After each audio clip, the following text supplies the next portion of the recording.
The story begins with a haunting drive through Fox Ridge. A family, mother, father and young Jia, are returning home.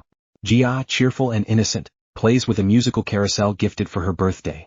But as the fog thickens and streetlights flicker out one by one, an eerie silence descends. A shadow crosses the windshield. The car swerves violently and flips, landing upside down. Jia regains consciousness dazed. Her parents lie motionless. She sees two figures approaching, her parents? But something's off. Their movements are unnatural, their expressions vacant. She wakes again, now at home, but the nightmare lingers. Her parents laugh eerily at a news report about a deadly fire. When her mother forgets Jia's walnut allergy, alarm bells ring. Jia, terrified but resolute, grabs scissors and stabs the imposter. Her father joins the attack. Jia flees upstairs, barricading herself in a room as monstrous hands claw through the door. Suddenly, silence. A red umbrella appears. A man, Lee Yeon, enters, his golden eyes glowing. He kneels before Jia, disappointed she's not Ah-eum, the woman he's been searching for. He hypnotizes her, telling her to forget everything. Jia awakens alone at the crash site. Her parents are gone. Lee Yeon watches from afar, then vanishes. We fast forward 20 years and Jia is now a bold and skeptical TV producer for a show investigating urban legends. She's sharp, driven, and haunted by fragments of her past. Her latest assignment takes her to a wedding rumored to involve supernatural elements. Inside the lavish venue, a bride, secretly a gumiho, is marrying a human. But Lee Yeon arrives, untouched by the sudden downpour outside, his red umbrella a striking contrast. He confronts the bride privately, exposing her blood-soaked past. She pleads for mercy, claiming she's changed. Lee Yeon allows her one final moment with her groom. As the ceremony begins, the bride attacks. Lee Yeon counters with supernatural speed and a conjured blade. Their battle is swift and brutal. He defeats her, reducing her to ash. Jia, nearby, glimpses Lee Yeon and feels a jolt of recognition. Back at the scene, Jia finds fox fur, an extinct species supposedly tracked by GPS. Her instincts flare. She's determined to uncover the truth. Meanwhile, Lee Yeon reflects on his lost love, Ah-eum, and the centuries he's waited for her return. Lee Yeon sits in a park, watching humans with quiet detachment. A curious child asks if he's an alien. Lee Yeon admits he's a gumiho, over 1,000 years old, waiting for his first love. The child offers friendship, but Lee Yeon declines. Human lives are too fleeting. Lee Yeon reports to his supernatural workplace. His boss, Taluapa, reminds him of his contract. He chose this life in exchange for Ah-eum's reincarnation. Their banter is sharp, layered with centuries of tension.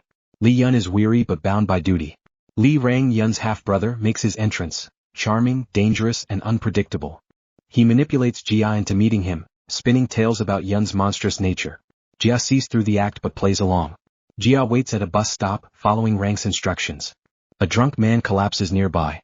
She helps him, missing the bus, one that crashes moments later. The man vanishes, replaced by a grinning tiki statue. Jia realizes she narrowly escaped death. Jia visits a survivor of the crash, who panics at the sight of Yeon's umbrella. Lee Yeon arrives and Jia confronts him. She's clever, she's recorded everything, even captured his fingerprints. But danger escalates when Lee Rang reveals himself. Attacking Jia. She stabs him with glass, revealing she used herself as bait. Lee Yeon intervenes. The brothers clash in a supernatural duel. Rang proposes a deadly bet. If Yeon fails to find it by the end of the month, Jia dies. Jia demands answers. Lee Yeon tries to hypnotize her again, but she's ready. She's immune this time. Days pass and we see Lee Yeon coming home late at night. To his surprise, he notices a tablet on his coffee table, displaying footage of the fight he had with this brother. With a quick smile, he understands the situation. Lee Yeon noticed Jia is standing out back on his patio. He steps outside to confront her, armed with evidence and resolve. As she falls from the rooftop, Lee Yeon dives after her, catching her midair in a breathtaking moment. Lee Yeon floats back down effortlessly with Jia in arms. As they touch down gently and soft, Jia sitting in the arms of Lee Yeon stares at him ever so slightly. Jia tells him, "I knew you weren't human." Lee Yeon replies, "You were testing me?" Jia recalls a childhood memory, back to the time when she had her very first encounter with Lee Yeon. It was the same night her parents had vanished. Lee Yeon used his hypnotic powers on a young Jia and reassured her he'd kill her if she remembered anything, but she remembered everything. She then proceeds to tell Lee Yeon, "I've been waiting for you." Then in a moment's notice, Jia stabs Lee Yeon in the neck with a medical syringe. The supernatural world she glimpsed as a child is real, and she's not backing down.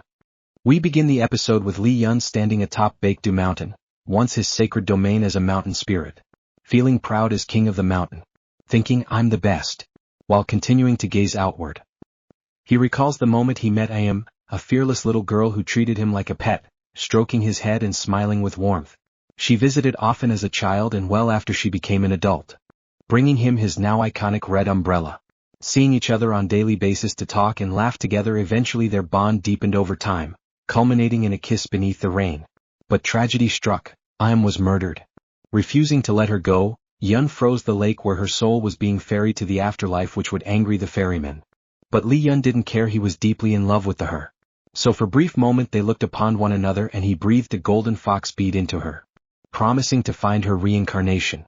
No matter how long it took, years, decades, or even centuries. Time goes by and Lee Yeon still hasn't given up looking for Jia's reincarnation. He searches for her every era of our time. Even with all his patience it takes to find her, his search leads to no avail. But knowing that his faith in love and her faith in him will reunite the two one day. Now back in the present, Jia jabs a sedative into Yeon's neck, knocking him out cold. It was her plan along, knowing Lee Yeon would catch her. Lee Yeon wakes up groggy on her couch, greeted by tea and her unapologetic smirk. She demands answers about her parents and the supernatural world.